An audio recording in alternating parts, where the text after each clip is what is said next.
At this time, please help me congratulate Jacob Habel as we welcome him to the podium. This is me, about to give a high school graduation speech in front of 7,000 people. Probably one of the biggest speeches I'm ever gonna deliver in my life. But how exactly did I get here?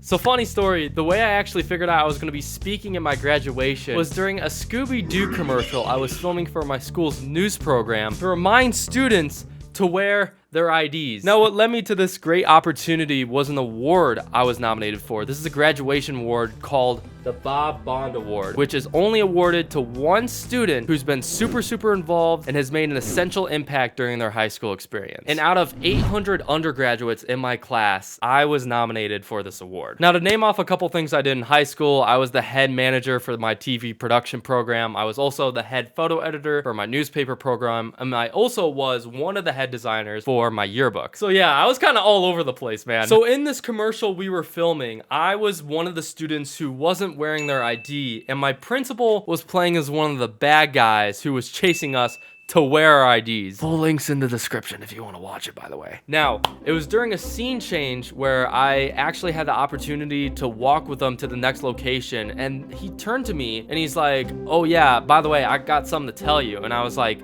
"All right, fire away." And he goes on to tell me that I won an award for graduation. And I was like, "Oh, that's great." And he's like, "Yeah, it's gonna involve you going up to the podium and making a speech about it. It's no big deal. I'll send you an email." And I was like, "Oh, I'm actually going up to the podium and making a speech in front of my entire class and all their parents and all their siblings and all their grandparents and all their friends." I'm like, that's a lot of people, which overall estimated to be 7,000 people, but still 7,000 people. That's a lot of people. And I remember driving home to tell my parents, I was like, "Hey, I won this graduation award and I'm gonna be speaking." And my parents were like, "No way." They literally couldn't believe it. Heck, I couldn't believe it. And so a couple days later, I was already rehearsing for my speech. I was trying to make sure everything was perfect. As the days came closer to graduation, I was getting a little more nervous and kind of revising my speech along all those days. Heck, I remember I was so nervous, I literally made a fake podium in my basement, stacking up like 2 beverage tables, which kind of looked like a podium, and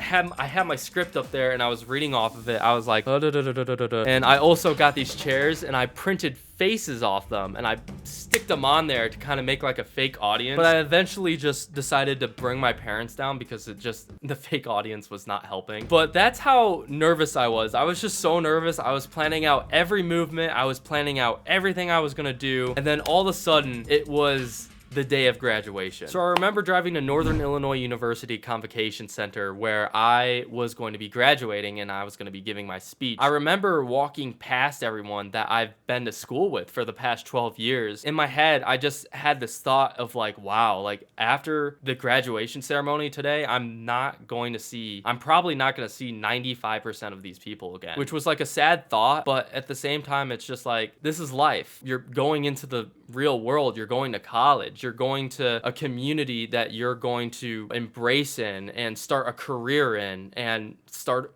a family with. So around 6:30 p.m. we went to one of the indoor gyms where we all lined up in rows for seating, and I remember I was standing there. I saw like a bunch of people moving out of the way for someone walking through. I didn't know if it was like a police officer or something. This person was heading towards me and I couldn't tell who they were because of how many people were in the room. But I remember I was getting so much anxiety. I was like, who is this person coming towards me? But as soon as they came closer, I realized that it was my principal who was holding this white gown with all these signatures on them from freshman year, and he was walking up to me. He was wondering, he was like, "Are you okay? Like, how are you feeling? Are you feeling ready to give this speech?" I was like, "Oh yeah, I was born ready. I'm ready to give this speech." And so around 7 p.m. we were all walking into the auditorium with all these parents cheering as you're walking in, and you can also see this big camera pointing right at you because this whole thing was being live streamed. And that thought of it being live streamed, I was like, oh wow, so not only is everyone in this room gonna watch me, give my speech, but also everyone on the internet who's watching this is also gonna see me speak. But anyway, that was a whole nother thought in my head. And so once we were all seated and the ceremony began, I just kind of blanked out a little bit on what happened because I was so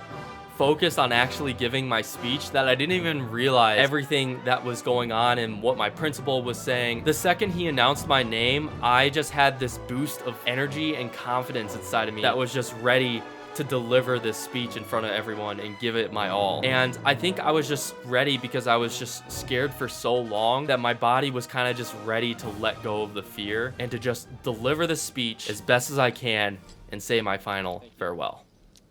Hey, what's up, HHS? Man, I'm gonna miss hearing that. How we all doing tonight? Ready to graduate? I sure am. But first, I want to start off by saying thank you. Thank you to District 158. Thank you for the teachers who pushed themselves to be the best we can be. Thank you to the parents who drove countless hours to practices, team events, and activities to support us. Thank you to my friends for always being there and for the incredible memories we've created together. You all know who you are. Thank you, Dr. Beelan, for being our fearless leader and enthusiastic guide through the good times and as well, the dark times.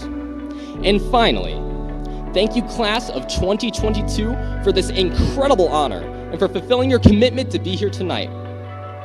The gown that I'm wearing right now is a representation of commitment, which we all had to sign during our freshman year at the Raider Rally. And low-key, I didn't even know what I was signing my freshman year when I signed this gown. I just saw signatures, I was just like, oh, signatures, da-da-da-da, Jacob Hable. I was honestly excited to start my high school journey.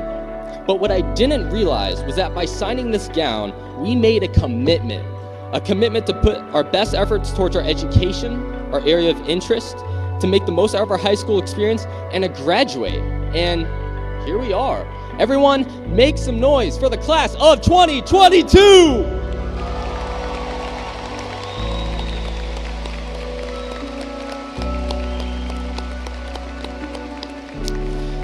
This is an incredible milestone that all of us have made it to, but there's still more, and I mean a lot more ahead of us all. Graduation is just the beginning. It's one of the stepping stones to our future success. It's to start a commitment for our next chapter, whether that be going to college, the armed forces, or going straight into the workforce. Class of 2022, today we are beginning a new journey, a journey that will make us stronger. Now is the best time to become the best version of ourselves. To quote the late Steve Jobs, the people who are crazy enough to think they can change the world are the ones who do. Let us be great. Let's be brave enough to chase our dreams and crazy enough to turn them into reality. Thank you. Dr. Beelan. I still have my award framed up in here. Shout out to my mom for putting this together, but it has some pictures, it has some medals that I got. Of course, I still have all that. Oh God, that's heavy. And yeah, I sat down and I was like, wow, that just happened. And it's all on YouTube. Literally, it's all there. Everything was live streamed and recorded. And so overall, what is there to take away from this video? One, unexpected opportunities can lead to great achievements. The second one is to get involved, and I know a lot of people say this, but getting involved can seriously land you in a lot of places, get you to meet a lot of great people who can lead you to a lot of great opportunities that can even be life-changing. And lastly, rip the Band-Aid and just do it. And what I mean is don't procrastinate. It is better and life-changing to get things done sooner than later, rather than starting a project or starting a YouTube channel. And if you want to see a ripping Band-Aid moment for me, make sure to check out this video right here where I basically left a channel with 10,000 subscribers for a good reason. And so if you're interested in seeing why I did that, make sure to check that out. Thank you so much for watching. Make sure to like and subscribe. And I love you guys so much, and I'll see you next time.